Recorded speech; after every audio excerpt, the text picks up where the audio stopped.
Hi நண்பர்களே, welcome back to my channel Lallu Yalu shorts. வாங்க நண்பர்களே, டுடே வந்துட்டு நம்ம காலையில் வந்து டிஃபன் செய்யக்கூடிய வெண்பொங்கல் எப்படி பண்ணுறதுன்னு சொல்லிட்டு பார்க்கலாம் ஃப்ரெண்ட்ஸ். இந்த வெண்பொங்கல் வந்துட்டு நம்ம காலையில் குழந்தைங்களுக்கு கொடுக்கலாம், நம்ம பெரியவங்களுக்கும் சாப்பிடலாம், டேஸ்ட்டாக இருக்கும் ஃப்ரெண்ட்ஸ். வாங்க அந்த வீடியோ எப்படி பண்ணுறதுன்னு பார்க்கலாம். அதுக்கு முன்னாடி இந்த வீடியோ வந்து யார் ஸ்பான்சர் பண்ணுறாங்கன்னா பைமோட்டி ஆன்லைன் ஷாப்பிங் ஃப்ரெண்ட்ஸ். இதோட லிங்க் வந்து நான் டிஸ்கிரிப்ஷனில் கொடுக்குறேன், மறக்காம போய் செக் அவுட் பண்ணி பாருங்கள். இதில் வந்து நிறைய பொருட்கள் அஃபோர்டபுள் ப்ரைஸில் வந்து கிடைக்குது ஃப்ரெண்ட்ஸ். அதாவது இதோட ஸ்பைசஸ் எல்லாமே 20% ஆஃபரில் கிடைக்குது. அது மட்டும் இல்லாமல் நிறைய எக்கச்சக்கமான பெனிஃபிட்ஸ் இருக்குது. மறக்காமல் போய் அந்த லிங்க் கிளிக் பண்ணி அந்த ஆப் டவுன்லோட் பண்ணி அதில் இருக்க பெனிஃபிட்ஸ் வந்து செக் அவுட் பண்ணி பாருங்கள் ஃப்ரெண்ட்ஸ். வாங்க ஃப்ரெண்ட்ஸ், நம்ம வீடியோக்குள்ளே போகலாம். ஃபஸ்ட்டு நம்ம வந்து செய்கிறதுக்கு நம்ம ஒரு கிளாஸ் வந்துட்டு அரிசி எடுத்துக்கலாம். இப்போ நம்ம வந்து அரிசி எடுத்து நம்ம கழுவி எடுத்து வச்சுக்கலாம் ஃப்ரெண்ட்ஸ். அதே கிளாஸில் நம்ம வந்துட்டு ஒரு கிளாஸ் வந்துட்டு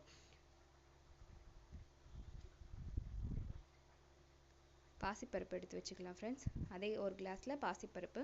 இப்போ பாசிப்பருப்பு அரிசி ஒரு கிளாஸ் எடுத்து வச்சுருக்கோம். அதை நம்ம கழுவி க்ளீனாக எடுத்து வச்சுக்கலாம்.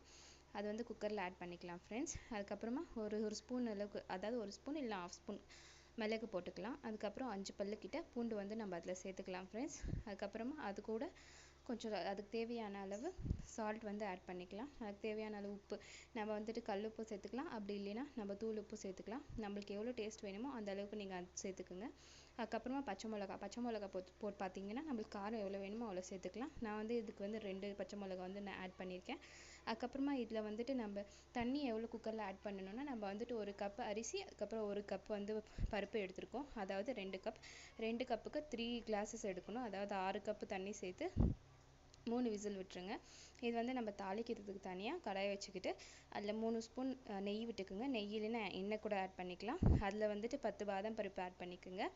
10 பாதாம் பருப்பு கொஞ்சம் செவந்து வந்ததும் அப்புறம் இஞ்சி வந்து ஒரு சின்ன துண்டு இஞ்சி வந்து சின்னதாக கட் பண்ணிவிட்டு அதில் போடுங்க.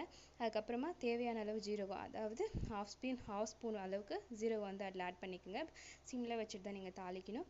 1/2 ஸ்பூன் ஜீரகம் வந்து ஆட் பண்ணிட்ட பிறகு அதுக்கப்புறமா கடுகு எடுத்துக்கோங்க. கடுகு வந்துட்டு 1 ஸ்பூன் அளவு ஆட் பண்ணிக்கோங்க. அதுக்கப்புறம் கடுகு 1 ஸ்பூன் ஆட் பண்ணதுமே கருவேப்பிலை வந்துட்டு ஒரு கொத்து கருவேப்பிலை எடுத்து போட்டுக்கோங்க ஃப்ரெண்ட்ஸ். இது வந்து சிம்மில் தான் பண்ணணும். எண்ணெய் வந்து அதிகமாக கொதிக்கக்கூடாது. சிம்மில் பண்ணும்போது எல்லாம் கொஞ்சம் நம்மளுக்கு ஈவனாக குக் ஆகிட்டு வரும் தாளிப்பு வந்துட்டு. அதுக்கப்புறம் இதோட சேர்த்து ஒரு சிட்டிகை அளவு பெருங்காயம் ஆட் பண்ணிக்கோங்க ஃப்ரெண்ட்ஸ். பெருங்காயம் ஆட் பண்ணும்போது தான் அதோட ஸ்மெல் வந்து நல்ல மணமாகவும் நல்ல ஹெல்த் பெனிஃபிட்ஸாகவும் இருக்கும் ஃப்ரெண்ட்ஸ். அவ்வளோதான். அதை எடுத்து நீங்கள் வந்து ரைஸில் போட்டு நல்லா மிக்ஸ் பண்ணி விட்ருங்க. அவ்வளோதான் ஃப்ரெண்ட்ஸ், வெண்பொங்கல் ரெடி.